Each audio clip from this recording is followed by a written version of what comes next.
The Deep Roots of Revolution. Now that's a catchy tune. This is actual Revolutionary War music. You know you love it. Alright, let's get on with it. So first of all, there were some serious roots to this revolution that began early on. You can even go back to Jamestown, where these men that came over to Jamestown knew that they were Englishmen. They never thought of themselves as Americans, and that they had rights granted to them by the English government in the English Bill of Rights and in the Magna Carta. The war, the French and Indian War, had highlighted the distance between the New World and England, and they saw this as a physical difference. It took 3 months to get information turned around from one country to the other. It's 3,000 miles away to London from the east coast of the United States. And it was a spiritual difference. Remember, many of these colonists were Puritans and separatists. They did not adhere to Catholicism or to the Anglican Church, and so there was a definite spiritual difference, and they were fundamentally more independent. They thought of themselves as Americans, not British citizens. And of the founding colonies, only Georgia was actually established by the British government, so they were uniquely different than Great Britain. This was a mercantilist economic system to increase a nation's wealth, primarily the mother country of England, by creating government regulation of all of a nation's commercial interests. This policy of mercantilism justified Britain's control of the colonies. The country's economic wealth was measured by the amount of gold and silver in their treasury. To amass more gold and silver, they needed to export more than they imported. They needed to sell more things than they bought. So, countries with colonies had an advantage. Colonies could supply the mother country with materials, wealth, supplies, etc., and it meant giving the British all the ships, ship stores, sailors, and trade that they needed and wanted. They would grow tobacco and other cash crops like sugar for England that the Brits would otherwise have to buy from other countries. So these were coming from the colonies. And England really saw the colonies as theirs. It was their source of raw materials. And so they were not happy with anything that the colonists claiming that they were different. They passed the navigation laws in England to restrict commerce from the colonies to England only on English ships. And this purpose was to enforce that mercantilist system. It had articles within it that said that items couldn't be shipped to any foreign market even though prices were higher. So tobacco had to go to England on English ships before it could be sent anywhere else. Other laws stated that European goods consigned to America had to land first in England, where customs duties, and it's important to understand the difference between duties, taxes, and tariffs. For our purposes, they're all kind of the same. So custom taxes, import taxes could be collected. And Americans had no currency. They were constantly buying things from Britain, so that gold and silver was constantly draining out of America and forced some people to even trade or barter. And eventually, colonists were forced to print paper money, which depreciated in value. Colonial laws could be voided by a privy council in Parliament, and through this privilege was used. Though this privilege was used sparingly, it was used quite a bit, and colonists were very upset by this use. The Molasses Act in 1733 was passed by Parliament to impose heavy taxes or duties on molasses, rum, and sugar imported from the French Caribbean. Remember, we're not so fond of the French if we are British citizens. The purpose was to encourage colonists to buy sugar from the British Caribbean islands, and some of the rum produced in America was traded for slaves. The Brits also passed laws of writs of assistance, which essentially granted British customs officers search warrants, which they then used liberally to harass colonial shipping agents. They attempted to reduce smuggling by using these writs of assistance. In 1681, James Otis, a young Boston lawyer, demands that Parliament repeal these acts, and his efforts gain press throughout the colonies. Later, he wrote the words, "No taxation without representation," which becomes sort of a battle cry of the colonists. 1763 becomes a huge year. At the end of that war with the French and Indian War, you have this huge war debt that the British have taken on. And so there's this new relationship that develops between England and the colonies. George Grenville becomes the new prime minister, and he decides that this period of salutary neglect, for years, the British had been sort of ignoring the Molasses Act and ignoring the Navigation Acts. He decides to enforce them because he also needed to pay the enormous debt from the French and Indian War. So he sought to enforce those navigation acts and also secured the passage of the Sugar and the Stamp Acts.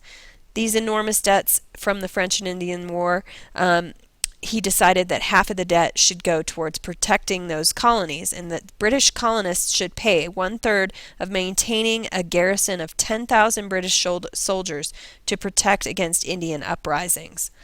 King George III sought to increase control over the colonies at this time as well, and then in the Proclamation of 1763, an attempt to settle land disputes with the Indians, it prohibits colonials from moving west of the Appalachians and forced anyone beyond the border to move east. So this is again sort of forcing the colonists to pay for that French and Indian War. So the key term there that you need to know is salutary neglect, this period prior to 1763 where the British essentially ignored the colonies.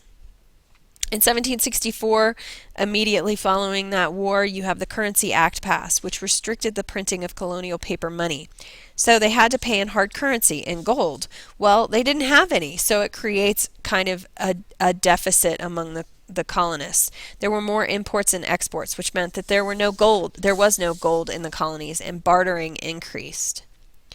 In 1764, you also have the Sugar Acts that are passed. It's an updated version of the Molasses Act, which regulated the illegal triangle trade by collecting duties or taxes that colonists had not paid for years, and reduced taxes on molasses, but collected taxes on all molasses. The first act was passed specifically to raise revenue for the crown. This was the first one specifically to raise revenues for England. So you can see here is the triangle trade, which is important to understand and know. So when you look at this map, you can see the trade with the West Indies, and these were the French colonies that were importing sugar and molasses into the American colonies, which England had some issues with. The Stamp Act Uproar. In 1765, the British passed the Stamp Act. It's perhaps the single most important event leading to the American Revolution. The colonists should pay 1/3 of the cost of the debt for the French and Indian War, according to the British. So they imposed a stamp tax to raise money for a new military force. This tax mandated the use of stamped paper or the affixing of stamps certifying payment of the tax. Stamps were required on bills of sale for about 50 trade items, as well as on certain types of commercial and legal documents. Anything from pamphlets, newspapers, diplomas, marriage certificates, death certificates, mortgages, insurance policies, liquor licenses, and playing cards all had to have the stamp. And if you didn't have it, then offenders were tried without juries, which was quite offensive. So the offenders were sent to admiralty courts, and Grenville felt that these taxes were fair and that he was simply asking the colonists to pay their fair share of the deal. Englishmen paid a much heavier stamp tax, in effect, which had already been in effect for 2 generations. So Patrick Henry, the rabble-rouser that he was in Virginia, gets together a whole group of Virginia leaders and colonists to attack the Stamp Act, and said that the Stamp Act was a violation of their rights as Englishmen. 5 out of 7 of Henry's resolutions were adopted by the Virginia House of Burgesses, including the non-importation agreement. These resolves claimed that Virginia could only be taxed by Virginians. Again, you hear this no taxation without representation claim. Assemblies of 8 other colonies passed resolutions similar to the Virginia Resolves. Colonists' views distinguished between legislation and taxation. Legislation were external taxes and were the right of Parliament regarding the empire, for example, customs or duties. Taxation were internal taxes, and they believed that this was the exclusive right of local representative governments. British taxation was robbery, according to them, and attacked their sacred rights of property. Grenville's response was that the colonies did have representation, however, he believed it to be virtual representation in Parliament, and that all subjects were represented, even those who did not actually vote for members in Parliament. Colonists dismissed this virtual representation idea, and they did not really want direct representation or actual representation, as that could possibly mean increased taxes as well. They wanted more responsibilities and wanted to deal with their own issues within the colonies. And they believed that colonial reps in a direct representation system would be outnumbered in Parliament by non-colonial reps. In 1765, the Stamp Act Congress met. It brought 27 delegates from 9 of the colonies. Massachusetts invited these colonies, who adopted the Virginia Resolves, to meet. They drew up a settlement of their rights and grievances and demanded that the King and Parliament rescind the Stamp Act. Largely, this was ignored by England and was of little consequence in the colonies. However, its significance is that it brought together representatives from different and rival colonies and set a precedent for future resistance to British rule. It helped break the sectional suspicions within the colonies. Some of those differences that we talked about in the last unit between the New England, Middle, and Chesapeake regions and the southern regions created a lot of distrust among those colonies. So here you see them attempting to unify. They also came up with non-importation agreements against British goods. The English economy suffered from these non-importation agreements, but it was not decisive in reversing Parliament's decision. Okay, so that takes us to the Sons and Daughters of Liberty, led by Sam Adams, another good rabble-rouser, who decided to take the law into their own hands. They began tiring and feathering violators among people who had agreed to boycott the goods. So people who didn't continue to buy British goods, they were tar and feathering them, hence that lovely picture that you see right here. Not a pleasant thing to do. They also stormed the houses of important pro-British officials and took their money. Stunned, demands appeared in Parliament for repeal of the stamp tax, though many wanted to know why 7.5 million Brits had to pay heavy taxes to protect their colonies. But 2 million colonists refused to pay only 1/3 of the cost of their own defense. So this got pretty testy. In 1766, Lord Rockingham saw the act as a possible cause of civil crisis, and they actually encouraged British merchants to write Parliament to rescind the tax. Parliament passed the Declaratory Act, proclaiming that Parliament had the right to bind or tax the colonies in cases whatsoever in the future, and passed partly to save face, but they also withdrew the Stamp Act. This political cartoon shows George Grenville carrying a child's coffin labeled Miss American Stamp, born 1765, died 1766. So this cartoon is demonstrating the success of the colonists to get that tax repealed. The Townsend Tea Act. Charles Townsend, a man who could deliver brilliant speeches in Parliament, even while drunk, took control of Parliament and sought to punish the colonies for the Stamp Act uprising.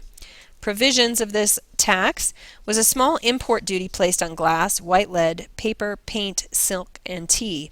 The tax was an indirect customs duty, an external tax, and revenues from these taxes were used to pay the salaries of royal governors and judges, and to establish commissions and vice-admiralty courts for enforcement of these new laws. Check out the next lecture. I'm running out of time. We'll pick up on the next one with more of the road to revolution. Stay tuned.